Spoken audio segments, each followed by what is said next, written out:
गोरखपुर में Covid care help desk आने वालों की होती है स्क्रीनिंग। गोरखपुर जिले में कोरोना पॉजिटिव के मिलने का सिलसिला लगातार जारी है। तमाम इलाकों को हॉटस्पॉट घोषित कर दिया गया है।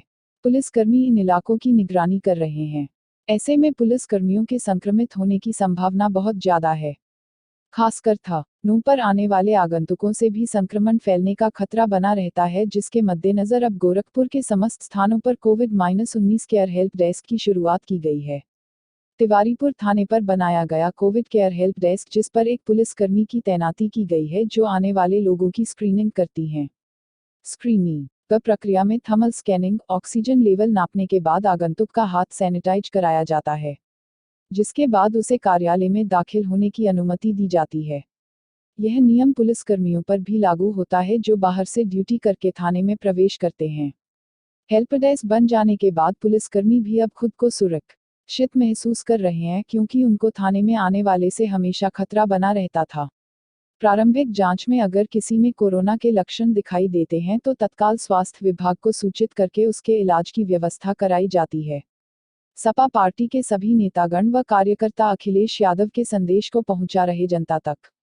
सपा जिलाध्यक्ष नगीना प्रसाद साहनी ने कहा कि पार्टी का आवाहन नाम से जारी हुआ संदेश सभी विधानसभाओं में पार्टी नेताओं और कार्यकर्ताओं द्वारा साइकिल से बांटा जा रहा है। यह कार्यक्रम अभी 13 दिन तक चलेगा। सभी विधानसभाओं में पार्टी के सभी नेतागण व कार्यकर्ता साथ ही राष्ट्रीय अध्यक्ष अखिलेश यादव के इस महत्वपूर्ण आवाहन संदेश को गांवों व मोहल्लों में घर घर पहुंचा रहे हैं। इसी क्रम में जिलाध्यक्ष नगीना प्रसाद ने सहजनवा पहुंचकर पार्टी नेताओं के साथ जनता में आह्वान संदेश वितरित करते हुए कहा कि लॉकडाउन हो या फिर अनलॉक, भाजपा सरकार श्रमिकों में विश्वास जगाने में पूर्णतया असफल रही है। मुख्यमंत्री प्रदेश में 1 करोड़ रोजगार देने का झूठा दावा कर रहे हैं, वहीं श्रमिक कह रहे हैं कि अगर उत्तर प्रदेश में रोजगार की व्यवस्था होती तो कोई वापस नहीं जाता।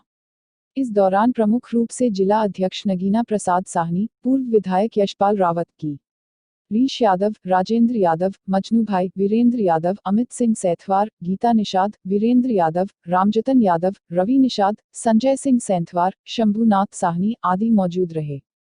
छात्र नेता मनीष ओझा के नेतृत्व में मंडलायुक्त गोरखपुर के माध्यम से केंद्रीय मंत्री माननीय रमेश पोखरियाल निशंक जी को 4 सूत्रीय ज्ञापन सौंपे। गोरखपुर 29 जून 2020 को गोरखपुर विश्वविद्यालय एवं सिद्धार्थ विश्वविद्यालय कपिलवस्तु सिद्धार्थनगर व उनसे संबद्ध समस्त महाविद्यालयों के स्नातक के छात्र छात्राओं को बिना परीक्षा दिए उनकी अगली कक्षाओं में प्रोन्नत करने हेतु छात्र नेता मनीष ओझा के नेतृत्व में सैकड़ों छात्रों ने 4 सूत्रीय ज्ञापन मंडलायुक्त गोरखपुर मंडल गोरखपुर के माध्यम से केंद्रीय मानव संसाधन विकास मंत्रालय को सौंपा। गोरखपुर विश्वविद्यालय के छात्र नेता मनीष ओझा ने कहा कि विश्वविद्यालय प्रशासन अपनी मनमानी कर रही है, जबकि विश्वविद्यालय खुद में एक स्वतंत्र इकाई है, लेकिन कुलपति जी हमारे मांगों की अनदेखी कर रहे हैं, जबकि उनको मैंने विगत महीने 23 मई 2020 को ही स्नातक के छात्र छात्राओं को प्रोन्नति करने हेतु ज्ञापन सौंपा था, जिसको उन्होंने ठंडे बस्ते में डाल दिया। सुप्रीम कोर्ट, जमात में शामिल 2500 लोगों के वीजा पर रुख स्पष्ट करे सरकार। सुप्रीम कोर्ट ने गृह मंत्रालय से 35 देशों के 2500 नागरिकों के वीजा को लेकर रुख स्पष्ट करने को कहा है, जिन्हें तबलीगी जमात की गतिविधियों में शामिल होने पर 10 साल के लिए ब्लैकलिस्ट किया गया है। कोर्ट ने यह जानना चाहा है कि क्या इन लोगों का वीजा रद्द किया गया है। मामले की अगली सुनवाई 2 जुलाई को होगी। Justice M Khanwilkar, justice Dinesh Maheshwari और जस्टिस संजीव खन्ना की पीठ ने सोमवार को गृह मंत्रालय से पूछा कि क्या जमात के विदेशी सदस्यों का वीजा रद्द करने का फैसला सामूहिक रूप से लिया गया था या व्यक्तिगत तौर पर यह आदेश पारित किया गया था। शीर्ष अदालत ने यह भी स्पष्ट करने को कहा है कि अगर वीजा रद्द हुए तो इन लोगों को वापस क्यों नहीं भेजा गया।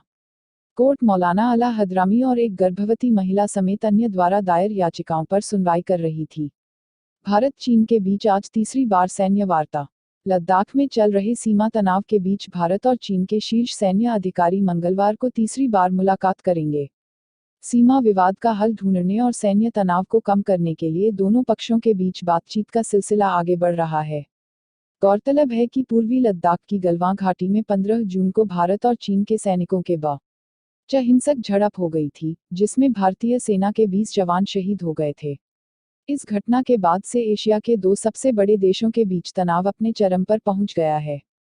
सूत्रों ने बताया है कि 14 corps commander lieutenant general Harinder Singh और दक्षिण जिंजियांग मिलिट्री डिस्ट्रिक्ट के प्रमुख मेजर जनरल लियू लिन के बीच में मंगलवार सुबह करीब 10:30 बजे चुशुल मोल्डो में बॉर्डर पर्सनल मीटिंग (BPM) बिंदु पर बैठक होगी। बैठक का आयोजन पहली बार चुशुल में किया जाएगा। बता दें कि इससे पहले 6 जून और 22 जून को हुई 2 बैठकें मोल्डो में आयोजित की गई थी। लोब्सांग सांगे, चीन के साथ द्विपक्षीय वार्ता के दौरान भारत को तिब्बत का मुद्दा उठाना चाहिए। पूर्वी लद्दाख में चीन और भारत के बीच जारी तनातनी के बीच तिब्बत की निर्वासित सरकार के प्रमुख लोब्सांग सांगे ने सोमवार को कहा कि भारत को चीन के साथ द्विपक्षीय वार्ता में तिब्बत का मुद्दा उठाना चाहिए और इसे प्रमुख मुद्दा बनाना चाहिए। विदेशी संवाददाता क्लब द्वारा आयोजित वेबिनार में सांगे ने कहा कि तिब्बत भारत और चीन के बीच तनाव का एक कारण है। उन्होंने कहा कि तिब्बत ने हमेशा दुनिया की 2 सबसे बड़ी आबादी वाले देशों चीन और भारत के बीच बफर जोन का काम किया, लेकिन उस पर कब्जे के बाद यह समाप्त हो गया।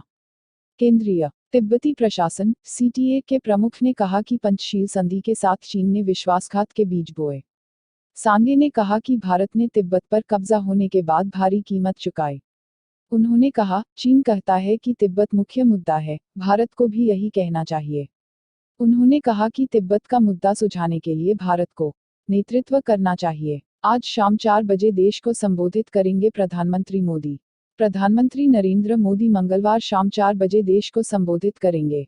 सोमवार की रात चीनी ऐप्स पर प्रतिबंध लगाने का फैसला जारी होने के बाद माना जा रहा है कि इस संबोधन में वह चीन को लेकर बड़े ऐलान कर सकते हैं।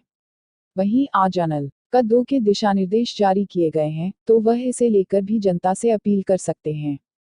बता दें कि पूर्वी लद्दाख में भारत और चीन की सेना के बीच चल रहे सीमा विवाद के बीच देश भर में चीन के खिलाफ आक्रोश का माहौल है। देश के लोग लगातार चीनी वस्तुओं और ऐप का बहिष्कार कर रहे हैं। इसी दौरान सोमवार को भारत ने चीन को बड़ा डिजिटल झटका देते हुए टिकटॉक समेत 59 चीनी ऐप बैन कर दिए हैं।